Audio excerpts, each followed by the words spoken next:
आज आम अंडार गोटे कषा रेसिपी बनैबा जोटा कि बहुत ही यूनिक फ्लेवर सहित और यूनिक टेस्ट सहित आप चाहिए ए आलू भी ऐड करें। तो मुझे खाली अंडार ही बनई कषा जेहेतु तो एमती मोटा मसला वाला रुटी परोटा सहित खाइबापी बहुत ही बढ़िया लगे। आपड़ जदि चाहिए यही सेम मसलार आलू देकी ग्रेवी आउटे पतला बनई पारे।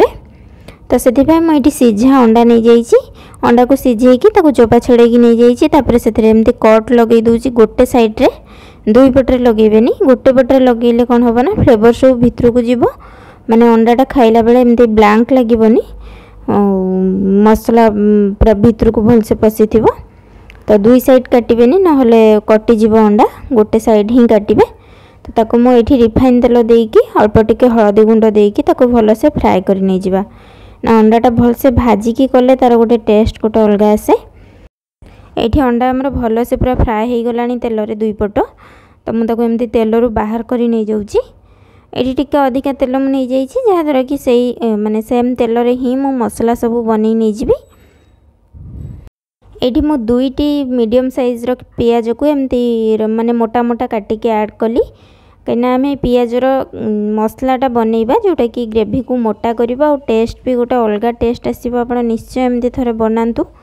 तो ये पियाज को आम बस सीझेबा तेल रे माने पूरा जरीबनी खाली 30 ରୁ 40% कुक हो गले बाहर करदे। एमती पिंक कलर हो आसो जो आप गोटे चेक करेंगे तो एमती कटि जाऊथिबो जदि तो तापरे बाहर करदे। माने आपन को खाली पियाज को सीझेबार अच्छी पानी रे सीझेबेनी पानी रे सीझेले तार फ्लेवर अलग आसे और एमती तेल रे हाफ कुक करिकी माने मसलाटा बनइले तार फ्लेवर मध्य अलग आसे।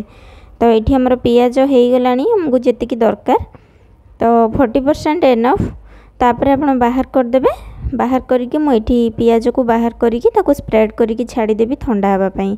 गरम गरम केबे भी मसला बनइबेनी एक रे आपण माने ऊपर को तो मसला छिटकिबो तापर मसलार टेस्ट भी खराब हो जिवो कहिना जेहेतु गरम थाए मसला आ आपण पुणी ग्राइंडिंग कले तो सेटा आहुरी गरम हो जाए तो टेस्ट बिल्कुल भी खराब हो जाए। तो ठंडा करिकी सबले ग्राइंडिंग करेंगे। तापर ये आउ जो बड़का तेल थिला से तेजपत्र गोटे डालचीनी गोटे छोट खंड मीडियम गोटे कला गुजराती आउ जीरा टिके फुटण करिकी से मु 2 ରୁ 2.5 टेबल स्पून हम आमर अदा रसुण बटा पकेली। तो अदा रसुण बटा को आम भलसे एबे कषिबा। तो ये अदा रसुण बटारे मु पकई दूची हलदी गुंड काश्मीरी लंका गुंड भल कलर पाई लुण ये मुझे ऐड करनी लुण शेष ऐड करी। तो ये भलसे मसला को मिसई नहीं जिबा काश्मीरी लंका गुंड और हलदी गुंड सहित तापरे ताको आम अल्प टिके पानी देके छाड़ीदबा मसला को कषिबा। तापरे आम आउ गोटे मसलार प्रिपेरेसन करवा जोटा कि आम पियाज को भाजिकी रखी थे। आप निश्चय एमती थे रेसिपी बनातु मुझे रेकमेंड करुँची जदि आप माने मोर किसी भी रेसिपी देखुंत और बनाऊँ निश्चय एमती थे बनातु देखिए जे बहुत ही टेस्टी लगे आपन को अंडार जो मसलाटा आप बनइबे। तो गोटे यूनिक फ्लेवर आसीबो आ गोटे यूनिक टेस्ट भी आसीबो। आपन एमती खाली से मसला रे ही खाइदिबे बहुत ही टेस्टी मसला बनिबो। तो ये देखंतु तो पियाज को देदेली आउ एथिरे आमे ऐड करिबा काजू 5 ରୁ 6टी जेतेबेले भी आपन काजू यूज करचंती सबले फाळ करी देखिकी यूज करिवे कहिना ता भितरे पोक रही जाय थाए। तो ये मु काजू और पियाज को एमती सुखिला बिना पानी देकी बाटिकी नहीं आसिली। तापर एथिरे आमे दही ऐड करिबा 3 टेबल स्पून। तो एटा होची मसला जोटा कि माने ए जो बाटणटा आमे बाटिबा तो पानी देले कौन हम ना दही पुणी ऐड करवा तो पतला हो बेसी बाटणटा। तो से बिना पानी देके आम बाटी नहीं जावा तापर दही ऐड करवा। एपटे आम मसला भी कषि हो गला अदा रसुण जो बटाटा आम कसुले मुझे सीम रे छाड़ी देती आ भल से पूरा कषि हो गला।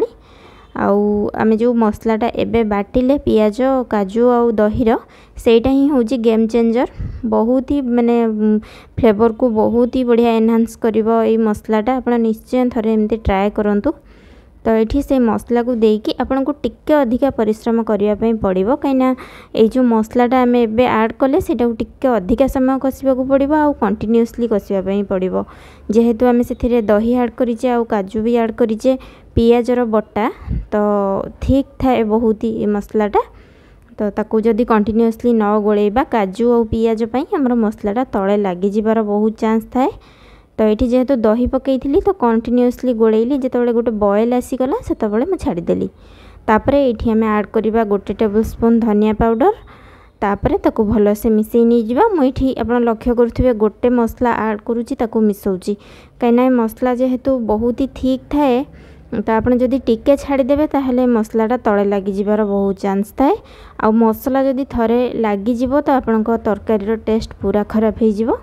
तो से मुझे गोटे मसला ऐड करुँची आ सिम रे करनी एबे गैस को तो हाई रे ही रखिकी कषुची।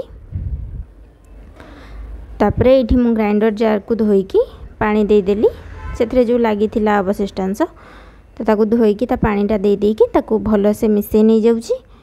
तो आपन चाहिए ताकू सबू मसला ऐड कर सारिकी ताकू मिसईकी सिम रे छाड़देवे घोड़ेकी माने जहाँद्वारा कि सेटा ऊपर को छिटका मारबनी आउ भलसे कषि हम।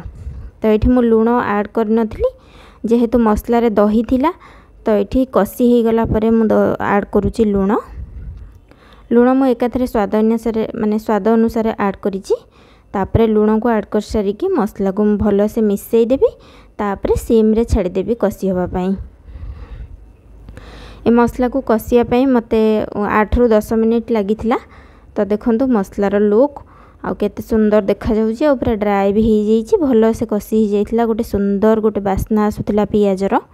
तो ये मसलार टेक्सचर भी देखिए आप जानीपे जे मसला केते भल से कषि हो जाइए आमर।